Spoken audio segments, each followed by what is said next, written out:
તો દક્ષિણ ગુજરાતમાં અનરાધાર વરસાદ વરસી રહ્યો છે।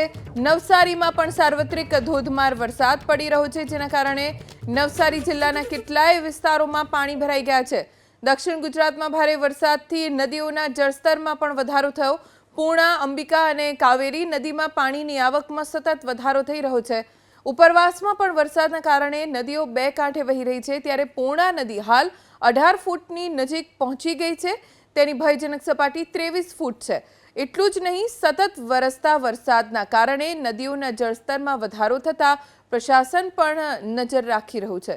નદીની જળ સપાટી ઉપર સતત નજર છે, કેમ કે નદી જો ઓવરફ્લો થાય આસપાસના વિસ્તારોમાં પાણી ઘૂસી શકે છે અને ગ્રામ્ય વિસ્તારમાં નદીના પૂરની સ્થિતિના કારણે લોકોની મુશ્કેલી વધી શકે છે। પૂર્ણા, અંબિકા અને કાવેરી નદી અત્યારે બે કાંઠે વહી રહી છે।